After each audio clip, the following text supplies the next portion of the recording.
Hello dear student, कैसे हो आप सभी लोग। उम्मीद करता हूँ सब अच्छे होंगे, सबकी पढ़ाई शानदार चल रही होगी। और प्यारे बच्चों, अगर पढ़ाई शानदार नहीं चल रही है, जो बच्चे डाउट में है, खास तौर से कर्मचारी चयन बोर्ड की जेईई भर्ती का जो बच्चे इंतजार कर रहे थे, ये वीडियो कंप्लीट देखना। सारे डाउट आपके क्लियर हो जाएंगे, पढ़ाई करने का भी बहुत अच्छा मन करेगा। और मन ही नहीं, अगर आप अभी पढ़ाई नहीं करते हो तो इससे अच्छा अवसर जेईई के लिए कर्मचारी चयन बोर्ड के थ्रू मेरे हिसाब से हो सकता है। आगे वाली जब तक भर्ती है, आपके पास में दूसरा अवसर आए, हो सकता है आप तब तक ओवरेज हो जाओ या फिर इतनी बड़ी भर्ती नहीं देखने को मिले। फॉर एग्जाम्पल मैं इसकी वजह बताऊं तो पंचायती राज विभाग के यहाँ पे 500 के आसपास में वैकेंसी है।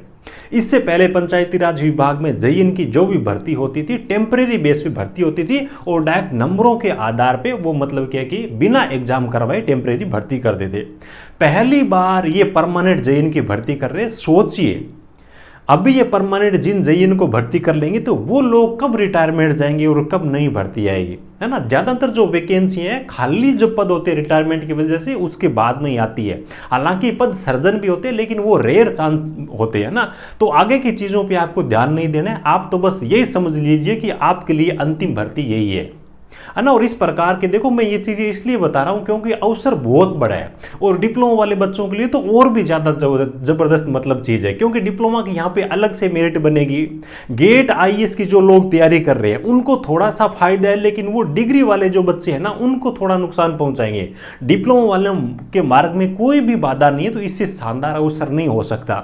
तो तैयारी आपको अभी से करना है, वीडियो कंप्लीट देखना, सारे डाउट क्लियर कर दूंगा। अगले 5-7 दिनों में अपना स्टडी मटेरियल कलेक्ट करिए और पढ़ने को बैठ जाइए, और इससे ज्यादा आपको कुछ नहीं करना, ठीक है। जेईई बनना है तो चलो भी। देखो, कुछ चीजें मैं आपको पहले बता देता हूं, हो सकता है कई बच्चों को तो पता होगा, लेकिन कई बच्चे ऐसे भी है जो सोशल मीडिया ज्यादा यूज नहीं करते भी। कर्मचारी चयन बोर्ड के जो अध्यक्ष है आलोक राज जी, इन्होंने 2-3 दिन पहले ट्वीट करके बताया था जेईई भर्ती के लिए पीआरटीसी अर्थना का इंतजार है। देखो, टाइम टेबल वगैरह आगे मैं आपको बताऊंगा, जिक्र करेंगे, लेकिन बेसिक चीजें देख लिए, है ना। पीआरटी यानी कि पंचायती राज विभाग की जो अर्थना थी वो इनको मिली नहीं थी, उनका इंतजार है, जल्दी आने की संभावना है। ये चीज इन्होंने पहले लिखी थी। नोटिफिकेशन अक्टूबर में जारी कर देंगे। एग्जाम डेट दिए हुए दिनों पर होंगे, no change in exam date. यानी कि कुल मिला के बात यह है कि ये केवल इंतजार किसका कर रहे थे, पीआरटी पंचायती राज विभाग की अर्थना का वेट कर रहे थे। अब पंचायती राज विभाग की अर्थना कहां पे अटकी हुई थी, दया कहां पे अटकी हुई थी, तो वो दया अटकी हुई थी पंचायती राज विभाग के अंदर नियम संशोधन के लिए फाइल गई हुई थी सरकार के पास में, और वो फाइल है वो मतलब क्या कि पास हो गई। आप यहां पे देखोगे ये नोटिफिकेशन आपने कहीं ना कहीं देखा होगा, नहीं तो मैं बता देता हूं। नियम 1998 में संशोधन ये कल या फिर परसों की डेट के अंदर ही हुआ है। तो इसके अंदर इन्होंने क्या लिखा है, यहां पे आप देखिए, हाँ यहां से देखो आप। उन्होंने बताया कि ग्रामीण विकास एवं पंचायती राज विभाग में कनिष्ठ अभियंता के रिक्त पदों को अब लिखित परीक्षा के माध्यम से राजस्थान कर्मचारी चयन बोर्ड द्वारा ओपन कंपटीशन के आधार पर भरा जा सकेगा, है ना। ये मंजूरी मिल गई। इससे कनिष्ठ अभियंताओं की भर्ती प्रक्रिया में सभी विभागों में एक रूपता आएगी। यानी कि कुल मिला के बात यह कि पंचायती राज विभाग के जो मार्ग में जो रोड़ा था, एक तरीके से सरकार से स्वीकृति मिलना परमानेंट भर्ती के लिए और कंपटीशन एग्जाम के माध्यम से, वो यहां से पारित हो चुका है। तो देखो, जो अपना कर्मचारी चयन बोर्ड है, जिस चीज का वो इंतजार कर रहे थे, इनका इंतजार अब जल्दी खत्म हो जाएगा, क्योंकि पंचायती राज विभाग है उनको अर्थना भेज देंगे। ये चीज फाइनल हो गई है, मान के चलिए 100% अक्टूबर के महीने में नोटिफिकेशन देखने को मिल जाएगा। मूर्खता मत करना, अब वेट करके भी नोटिफिकेशन आएगा तब मैं पढ़ाई करूंगा। तो अगर आप ऐसा करते हो तो आपसे बड़ा कोई मूर्ख ही नहीं है, ये ध्यान रखना, कंपटीशन तो होगा। अब देखो, पदों के बारे में ऑलरेडी मैंने आपको वैसे बताई है, लगभग 1000 के आसपास में जेईई की पोस्ट है ना। बहुत बड़ी वैकेंसी है, कोई छोटी नहीं है, ध्यान रखना। और खास बात, डिप्लोमा डिग्री दोनों के लिए, सिविल इलेक्ट्रिकल मैकेनिकल तीनों के लिए। आइए जो नया टाइम टेबल है उनके बारे में चर्चा कर लेते हैं। काफी सारी चीजें आपको यहाँ पे देखने को मिलेंगे, डाउट क्लियर होंगे। एग्जाम आपके 6 तारीख से स्टार्ट होंगे, 10 तारीख को खत्म होने वाले हैं। हर बच्चे के 2 एग्जाम मैंने ये थंबनेल पे लिखा हुआ था, तो सारी चीजें सत्य है। क्यों लिखा है मैंने, देखो पहली चीज तो ये कि आपके एग्जाम है वो ऑफलाइन होने वाले हैं। ऑनलाइन में जब होता है तो सिस्टम हैंग होता है, तो बहुत सारे मतलब क्या कि फर्जीवाड़ा कुछ ज्यादा ही बढ़ जाता है। हालांकि होने को तो ऑफलाइन में भी हो जाता है, लेकिन कुछ लिमिटेशन होती है। आज ये कनिष्ठ अभियंता विद्युत डिग्री धारक है ना, इलेक्ट्रिकल डिग्री है, उनके लिए 6 तारीख को मॉर्निंग में एग्जाम होने वाला है। इसी हिसाब से आप देखोगे इलेक्ट्रिकल डिप्लोमा है उन बच्चों का भी 6 तारीख को एग्जाम होगा, इनका इवनिंग में।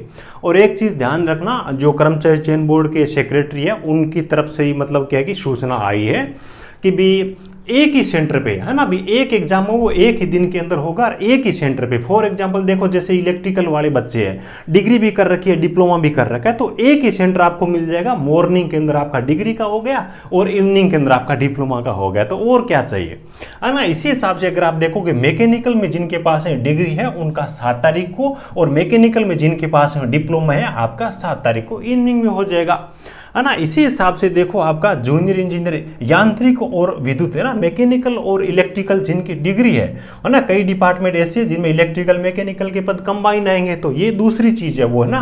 तो इनका एग्जाम 8 तारीख को हो जाएगा। इसी हिसाब से डिप्लोमा वाले बच्चे मैकेनिकल इलेक्ट्रिकल फिर से उनका 8 तारीख को हो जाएगा, यानी कि डिप्लोमा और डिग्री दोनों को 2-2 चांस मिल गए। इसी हिसाब से आप सिविल वालों का देखोगे तो डिग्री धारक है इनका एग्जाम 10 तारीख को हो जाएगा, है ना, मॉर्निंग में। और जो डिप्लोमा वाले बच्चे हैं उनका एग्जाम हो जाएगा आपका 10 तारीख को इवनिंग के अंदर। तो कुछ इस हिसाब से आपका होगा। एक तरीके से आपको ज़्यादा चांस यही है कि एक ही एग्जाम सेंटर पे डिग्री का और डिप्लोमा दोनों का एग्जाम देखने को मिल जाए। अब देखिए भाई, आपको लापरवाही बिल्कुल भी नहीं करनी है ना। बहुत देखो, अच्छा मार्गदर्शन बहुत ज़्यादा ज़रूरी है। आपने इस प्रकार के बच्चे देखे होंगे भी 5-5 सालों से, 7-7 सालों से, 10-10 सालों से बच्चे तैयारी करते हैं, उनका सिलेक्शन नहीं होता। और कुछ बच्चे ऐसे होते हैं पिछले साल डिप्लोमा या फिर डिग्री की होती है, अगले साल ही उन बच्चों का सिलेक्शन हो जाता है, जईन बन जाते हैं।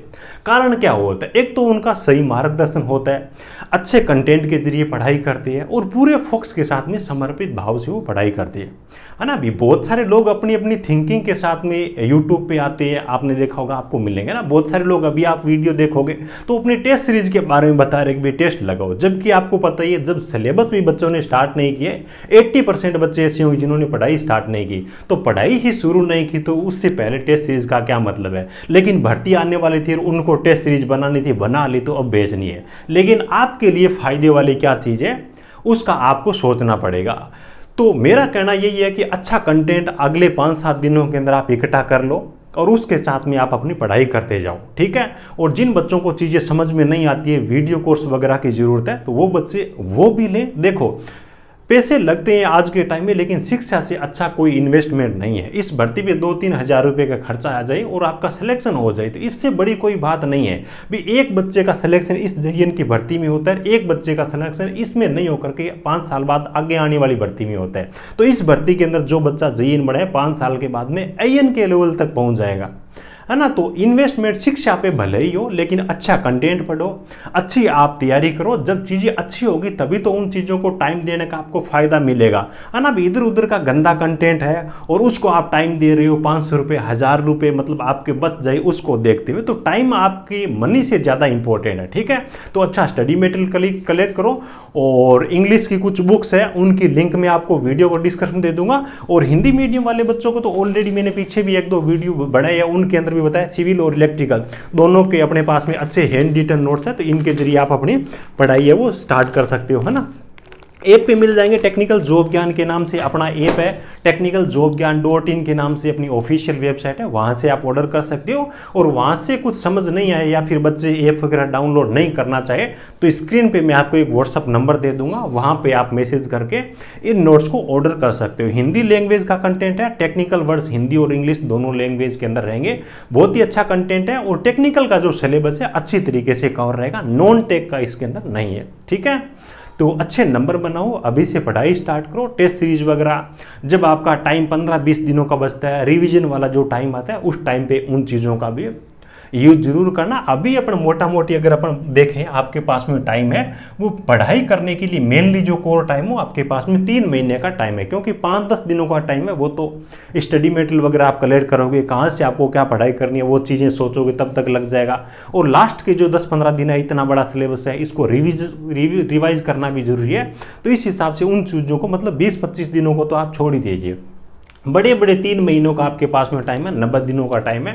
तो अभी से आप अपनी पढ़ाई स्टार्ट कर दीजिए, कोई भी अब डाउट नहीं रहना चाहिए। अगले साल फरवरी में आपकी स्टार्टिंग में एग्जाम हो जाएंगे। चलिए ठीक है, वीडियो अच्छा लगा हो तो एक प्यारा सा लाइक करना, अपने ज़रूरतमंद दोस्तों के साथ में शेयर करिएगा। वीडियो को डिस्क्रिप्शन में टेलीग्राम चैनल की भी लिंक दे रखी है, उसको भी ज्वाइन कर लीजिए। कोई भी इस भर्ती के संबंध में या फिर किसी भी तकनीकी भर्ती के बारे में अपडेट आती है तो टेलीग्राम में आपको सबसे पहले इन्फॉर्म करता हूँ। Thank you, best of luck.